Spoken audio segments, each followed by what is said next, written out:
All right, Ashley Caballero.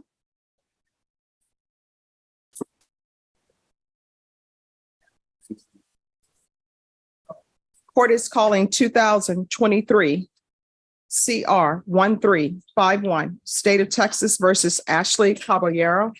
And probation, this is an application. Could I have parties announced for the record for the state? Hank Wilkins for the state, Your Honor. Defense? Angela Blick. And are you Ms. Caballero? Yes, ma'am. Counsel, I'm showing you the discovery acknowledgement. Have you received all the discovery in this case, and did you review it with your client? Yes, sir. Court will find that the state is in compliance with discovery. Ms. Caballero, I'm showing you what's entitled Application for Deferred Adjudication or Community Supervision. Did you review that document with your attorney? Did you understand it, and did you sign it? Yes, ma'am. All right, everyone, just give me 2 minutes. Just remain. All right, I'm going to show you what's entitled True Bill of Indictment. Did you review that with your attorney? Did you understand it? Yes. Counsel, do you waive the reading of the indictment? Yes, sir. State, are you proceeding on the indictment as presented? Yes, Your Honor. I'm going to show you what's entitled Court Admonishments. Did you review that with your attorney? Did you understand it? Yes, ma'am. Did you sign it in all the appropriate places? You're charged with the offense of possession of a controlled substance, penalty group 1, less than 1 gram. That's a state jail felony. The range of punishment is anywhere from 180 days up to 2 years at the state jail facility and up to a $10,000 fine. Did you understand? Yes, ma'am. If you have a plea bargain agreement with the state, the court does not have to follow your agreement. If for any reason the court doesn't follow your agreement and gives you more than you bargained for, the fact that you entered a plea will not be used against you, and you will be allowed to withdraw your plea. Did you understand? Did you understand you have a right to jury trial, a right for you or your attorney to cross-examine and confront any witnesses the state would call in the right to remain silent? Did you understand by entering this plea bargain agreement, you were giving up those rights? And did you intend to give up those rights and enter into a plea in this case? Did you understand if the court were to grant your application for deferred adjudication, if any time your deferred adjudication were revoked, the court could find you guilty, sentence you up to 2 years in the state jail facility, and up to a $10,000 fine. Did you understand? Counsel, has your client been able to provide you with any defenses? Yes, sir. Do you believe she has a rational as well as a factual understanding of the charges against her? Yes, sir. Do you believe she's currently competent and was legally sane at the time of the offense? Yes, sir. Ms. Caballero, has anyone threatened you, coerced you, or placed you in fear to get you? Thank you. And to get you to enter this plea? No, ma'am. Has anyone promised you anything other than the plea? Are you satisfied with the way you've been represented? Okay, I'm going to need you to speak ma'am. up. Are you a U.S. citizen? Yes, ma'am. Court will find that defendant has knowingly and voluntarily waived her right to jury trial. Showing you the plea bargain page. Did you review that with your attorney? Did you understand it? Yes, ma'am. According to the plea. All right. Counsels, could you all approach for a moment?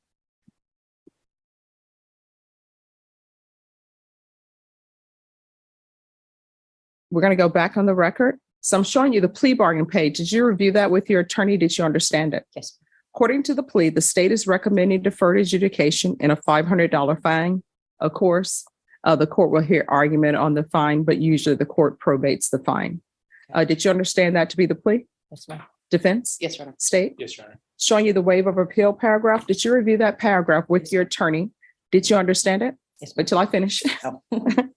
And did you sign it in both places? Yes, ma'am. Did you understand by signing that you're waiving your right to appeal?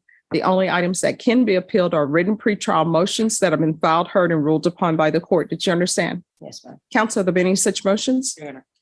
Outside the agreement, the state is recommending that your deferred adjudication be for a term of 2 years. There be a TAP evaluation and 100 hours of community service restitution.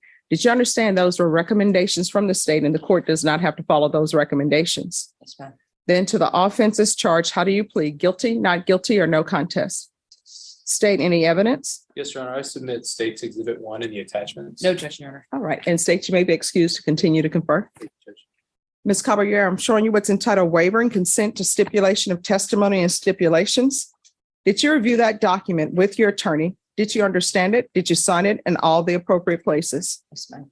Again, did you understand you have a right to jury trial, a right for you or your attorney to cross-examine and confront any witnesses the state would call in the right to remain silent? Yes, ma'am. Did you understand that today the state will be presenting evidence in the form of witnesses' statements and police reports, but most importantly, there will be no live testimony? Did you understand? Yes, ma'am. Court will find that defendant has knowingly and voluntarily waived and consented to stipulation of testimony and stipulations. Court will accept into evidence state's exhibits 1 and attachments and review the same.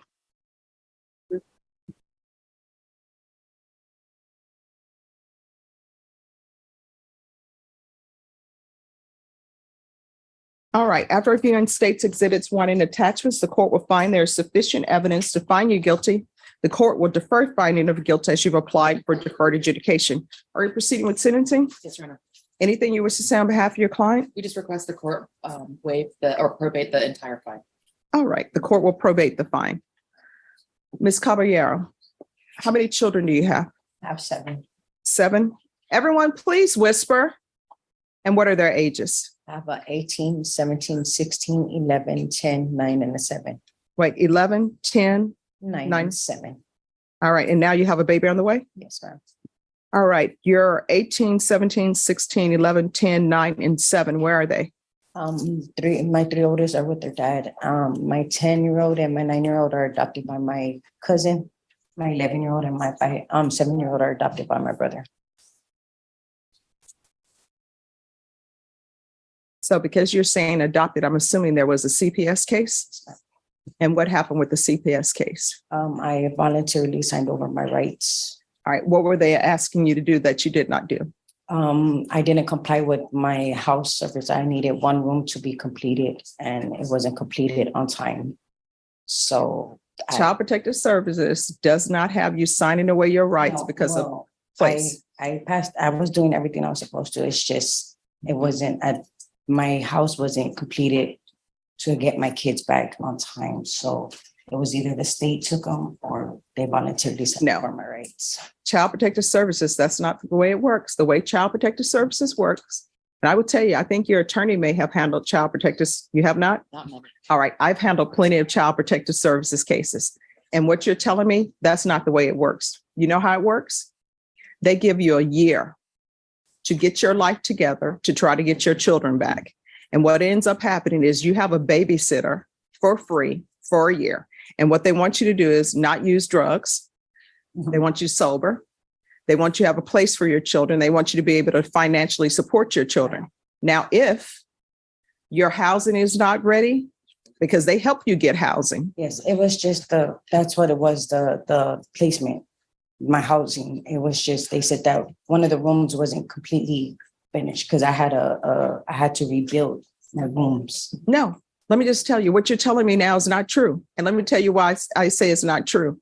Now, that may be a part of it, but that's not the whole reason, because I've just told you, Child Protective Services, if you need housing for your children, guess what? They will help you get housing for your children.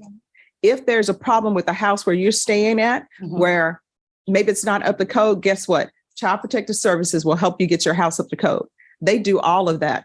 But if your house is not up to code, if you're moving a man in that you're not supposed to be moving in, and if you're still doing drugs, no, Child Protective Services is not giving your child back. And they will give you a year to get your act together. And if you have your act together within that year, but you still need a little thing, like, for example, you're telling me you need your housing, they will extend it. So the fact that all these children you have, which is 1, 2, 3, 4, 5, 6, 7, and you don't have any of them in your custody and all of them were adopted out, that tells me not only did you not do anything within a year, and the fact that they didn't extend you, because it doesn't sound like they extended you, that means that you were not doing anything. And now you're about to have another child. Are you employed? No. When's the last time you had employment? 5 years ago. I'm sorry? 5 years ago. 5 years ago. And is the father of this child the same father of your other children? No, ma'am. Who's the father of the 18-year-old? His dad, Christopher. Christopher? Solis. So Christopher is the father of 18, 17, and 16-year-old. Who's the father of the 11-year-old? Daniel Delaveres. Who's the father of the 10 and 9-year-old? The same. And the 7-year-old? Same. And this child? No, not this one. So how often are you using meth? Well, I was using it often when they took away my kids, but when I signed them over, See, now this is where the dishonesty come in. I asked you, why were your rights taken away from you? And what did you tell me? Housing. And I even told you I've done CPS cases and they don't just take it away for housing. Now you come back with, I was using when they took my children away and I signed. after I got my kids taken from me. Yeah. That's when I started using meth. How many times were you using meth? After they took my kids, I was using it on everyday thing. All right. And how many times were you using it before CPS even got involved in I your life? wasn't using nothing Oh, so why did CPS get involved in your life? because my daughter had an accident. Which daughter? My youngest, my 7-year-old, What accident did she have? she fell from the second floor balcony to down the second floor balcony under the father's watch. Okay. So let me explain something to you. Children cannot support themselves. And it appears to the court that you're just having children and allowing somebody else to support them. For example, if I were to have a child, I can't say, oh, cute baby, and then put them at Travis Park and say, good luck to you. And that's what you've been doing with all of your children. You haven't raised a single one of them and you haven't been working. So let me just tell you, I'm gonna help you with that. And I don't know why you're getting attitude with me. You haven't raised any of your children. None of your children are with you. You have an 18-year-old, 17. Here's the thing. You have an 18-year-old, 17-year-old, 16-year-old, 11-year-old, 10-year-old, 9-year-old, 7-year-old, and none of them are with you. You're not raising them. You haven't been working. You just told me in 5 years. You haven't been financially supporting any of them. Now you have a baby on the way. But I'm going to help you with that. So I'm going to sentence her to 4 years deferred adjudication. There's going to be a TAP evaluation in custody. And she's to follow all recommendations of TAP. Other than this felony case, does she have any other felonies Not on her, well, pending, Your Honor, or in her record. on her record? I believe she has one other felony. For what? I'm not, Unauthorized use of a vehicle. okay, I know it's a state jail felony, Your Honor. She says unauthorized use. All right, she's going to do a TAP evaluation in custody. All the recommendations will be followed. If TAP says that she's not to do inpatient treatment before she's released, we're going to come back to court and find out what treatment program she needs to be in with whatever treatment court that's available. You're going to get employment. Proof of it. And I understand if it ends up being a difficult pregnancy, which I hope it will not be, It already is. then we will do something about the employment.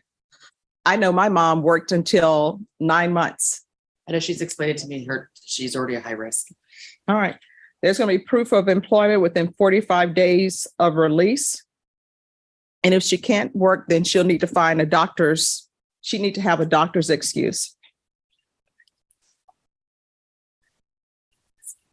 There's to be no employment as a home health care provider or with minors. Once she's released, I'm going to want random field visits. 1 time per month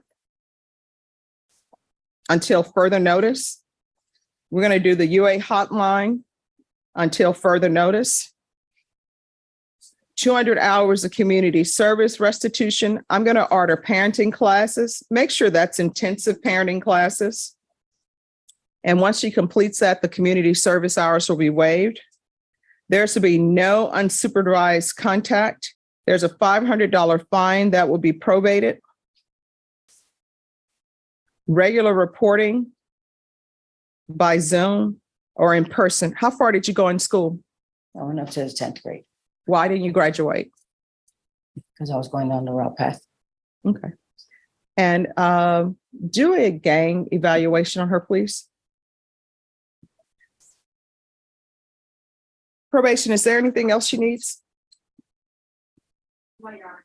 Anything else you need from the court? No, ma'am.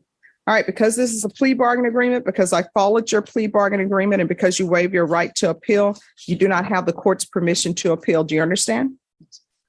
All right, and did you review the trial court certification of defendant's rights to appeal with your attorney, and did you understand it? Yes, ma'am. All right, we can go off the record. Here's the thing. I know you probably say Stephanie Boyd is being hard on me, but somebody needs to be hard on you, because you just can't go through this world having children and wanting somebody else to support him. And that's what's been happening. You can't go through this world and not have employment. The only people who are allowed to not really have employment are eccentric, wealthy people because they already have the money, but you're going to have to get a job. You can't be finding yourself now. You know the reason why you don't have time to find yourself? Because you have all these children and you continue to have more children. So it's going to have to stop. You understand? Yeah, I do. All right. Good luck to you. Thanks, Judge. Thank you. Let's get the facts straight. She loves a verbal ashtray. Never blowing smoke when she gets pissed. She's quick to castrate. Love her on a good day, love her on a bad day. Either way, she's here to stay, stay,